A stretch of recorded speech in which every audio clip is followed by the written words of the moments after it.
નમસ્કાર દોસ્તો, મારા પતિ સુરતમાં રહીને એક મોટી કંપનીમાં કામ કરતા હતા. પતિને ઘરથી ગયાને ઘણા મહિનાઓ થઈ ગયા હતા. મને મારા પતિની યાદ આવી રહી હતી. પતિના ગયા પછી મને સુખ નહોતું મળી રહ્યું.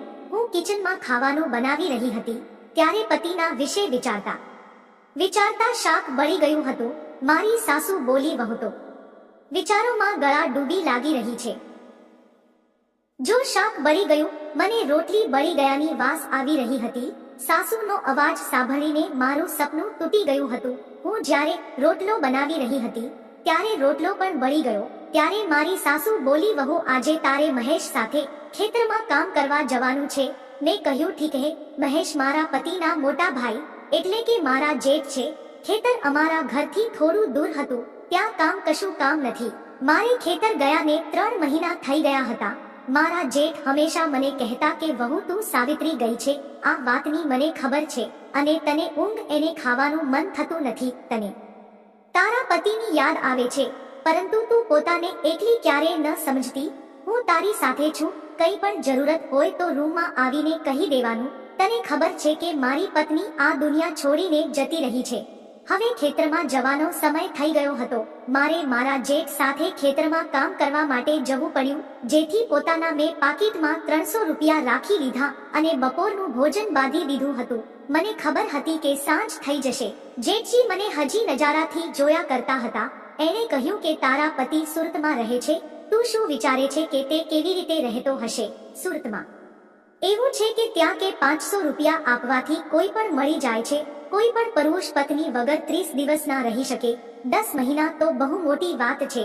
જો તેને ન મળતું હોત તો તારી પાસે જરૂર આવી જાત." હું મારા પતિની જરૂરત પૂરી કરવા આ બધું વિચારતી રહી હતી. તેને ગયે છે મહિના થઈ ગયા છે.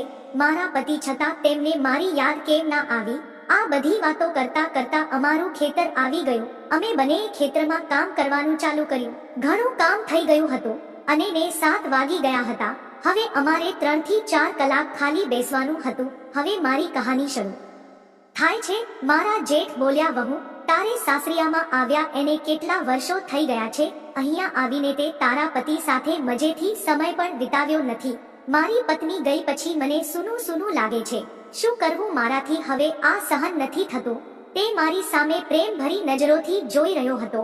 મેં સંબંધ બનાવ્યાને ઘણો સમય થઈ ગયો હતો એટલે હું પણ ખુદને રોકી શકું તેમ નહોતી. હવે તે મારી પાસે આવીને બેસી ગયા. હું સમજી રહી હતી.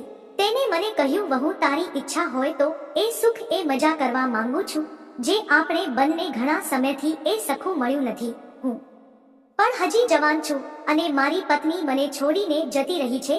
જો તને ગમે તો આપણે આ સમયને યાદગાર બનાવી દઈએ."